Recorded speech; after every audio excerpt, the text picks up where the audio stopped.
Welcome to the Real News Network. I'm Poul Jay in Baltimore. According to our next guest, the global economy is as fragile and as poised for a crash as it was in 2008. The current policies that are supposed to be leading to a recovery are having very little effect, except perhaps creating a new bubble in the developing countries, which in theory are supposed to be the markets that are going to save the global economy. So let's break all this down. Now joining us from Geneva is Dr. Yilmaz Akyüz. He's the former chief economist and the director of the Division on Globalization and Development Strategies at the United Nations Conference on Trade and Development, known as UNCTAD. And he's now the chief economist of the South Center, an intergovernmental think tank of the developing countries based in Geneva. Thanks very much for joining us, sir. Thank you. So let's start from the beginning. The policies that are taking place now, mostly driven by the United States, which is more or less the manager of the global economy, is to pump a lot of liquidity into the system, practically zero interest rates, quantitative easing, and such. So is this working? Not really, or at least it's not working as rapidly as it should be, as rapidly as we need. I think there are basically two policy areas, both in the United States and Europe. First, they have not really dealt with the debt overhang. And as long as they don't deal with the debt overhang, the debtors will retrench. As long as the debtors retrench, the economy will not have the stimulus to go forward. The second problem they're facing is that they have not been able to come up with a program, a credible program, that will allow the public sector to provide stimulus to the economy without running into a public debt problem.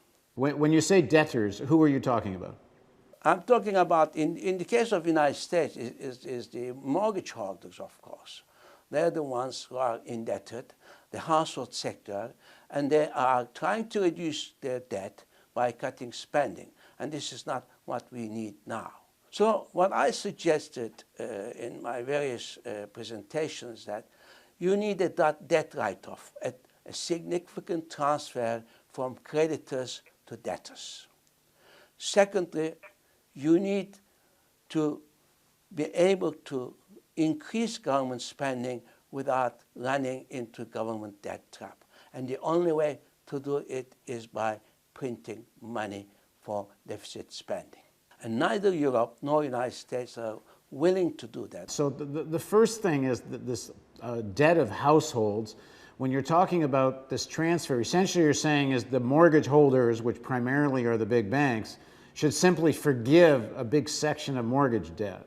Well, I see the problem, of course, in the case where the debtors, the creditors are also debtors to deposit holders. There is a case of the problem for the lenders. Now, the question is who to bail out in this matter. So far, the government is bailing out the creditors, that is the lender banks. And what they could do is actually they could write off the debt of the households, the mortgage debt. So in the end, it is public money that's fueling this. In the end, you need the public sector to the extent that the creditors' assets could not cover the losses. I'm talking about the banks actually meeting the losses. It will fall on the public sector. And of course, financing of debt should not increase the debt burden of the government. And again, this should be financed by money printing. So what I'm suggesting is that you're printing money, but you can be printing for a different reason. You can be printing it to shore up government spending, and you can be printing that money for bailing out some of the debtors to writing off some of the debt. Well, the argument against that, I assume, is that people think that will be inflationary and people then begin to lose confidence in the currency.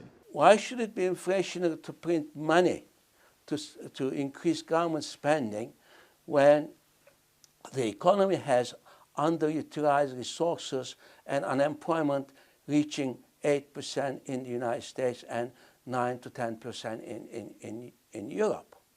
Well, I guess the theory is that if you just create currency, eventually that creates a spike in prices because it's too much demand.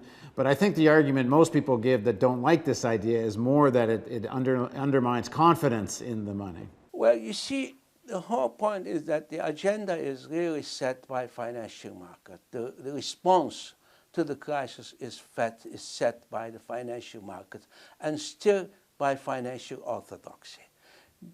In fact, there is strong reasons now for governments in the United States and in Europe to print money for deficit spending.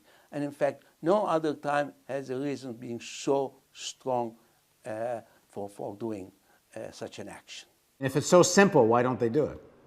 Well, as you said, it is, I mean, governments are really terrified by the ratings by financial markets. This is why they are not doing it. Now, even if they do this and create a certain amount of stimulus and get a certain amount of demand going, for example, by reducing people's mortgage payments, but in the long run, it still hasn't dealt with this sort of underlying fundamental problem, which is wages aren't going up and are stagnant and are not matching productivity.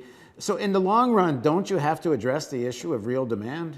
Sure. I mean, the wages falling behind productivity is a global phenomenon.